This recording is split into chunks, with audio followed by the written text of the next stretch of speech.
Imagine finally achieving your dream of buying a quiet home, only to discover your biggest challenge isn't the mortgage, it's your neighbor. Marcus, a hard-working man who cherished his new electric car, installed a charger in his driveway to save money and time. But little did he know, his peaceful evenings would soon be disturbed by someone who believed his property wasn't really his. Karen, a neighbor with a sharp tongue and louder opinions, began eyeing that charger like it belonged to everyone.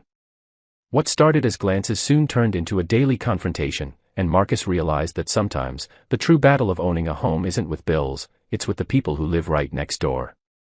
It began innocently enough. Karen knocked one evening, asking Marcus if her visiting friend could borrow his charger for a quick top-up. Marcus politely explained it wasn't public, but Karen insisted the homeowners association considered anything visible from the street as shared. Shocked, Marcus laughed off the claim, but Karen's eyes narrowed. From that night, the air grew tense. She whispered complaints to neighbors, hinted Marcus was hogging resources, and even snapped photos of his car charging. Marcus brushed it off, but his patience thinned. The woman wasn't just curious, she was determined. And Marcus knew he needed more than words if he was going to stop her.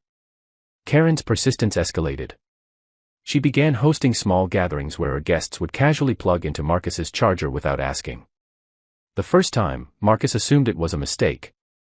The second time, he confronted them, only to be met with Karen shouting that he was selfish and unneighborly.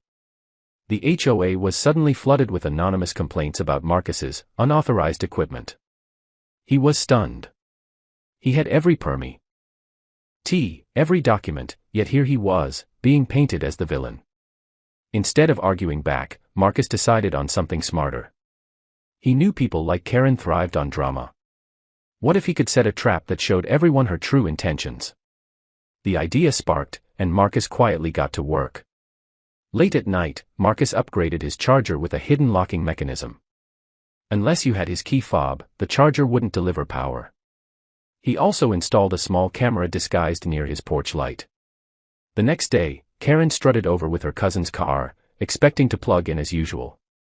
When the charger didn't work, she grew red-faced, fumbling with it before storming off. Marcus watched from inside, heart pounding. Hours later, he checked the footage. There she was, yanking his charger cable, muttering angrily. It was undeniable proof. But Marcus wasn't ready to expose her yet, he wanted the whole neighborhood to see her game unravel. Patience would turn his plan from defense into victory. Days passed, and Karen's frustration boiled over. She began sending long HOA emails, calling Marcus's charger a community hazard, and demanding it be removed. Neighbors grew divided, some siding with Marcus, others hesitant under Karen's loud claims. Then came the moment Marcus had been waiting for. One afternoon, Karen tried again, this time with 2 guests and their cars. She boldly announced, loud enough for nearby residents, that she would show everyone it works for the community. She plugged in, posed proudly, but nothing happened. As she tugged and cursed at the charger, Marcus stepped outside, calm as ever, holding his phone. With a smile, he told her she might want to check the neighborhood chat later. That evening, Marcus shared the video. Neighbors watched Karen wrestling with his charger, calling it hers, only to be exposed as an intruder on private property.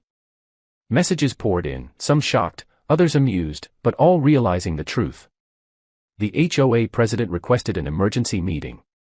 Karen tried to defend herself, claiming Marcus was hoarding technology, but the video silenced her.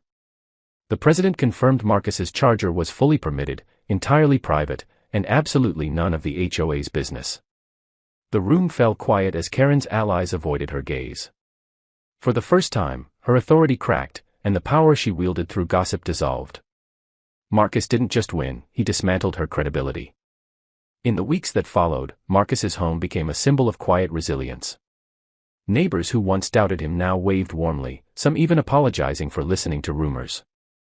Karen, once the loudest voice in the community, grew silent. Her daily walks past Marcus's driveway were no longer filled with smug stares but with hurried avoidance. Marcus didn't celebrate with arrogance. Instead, he kept charging his car, living his life, grateful his plan worked without hostility. The true victory wasn't just proving Karen wrong, it was reclaiming peace in his own home. Sometimes, the best traps aren't about revenge, but about letting truth shine in front of everyone. And Marcus had done just that.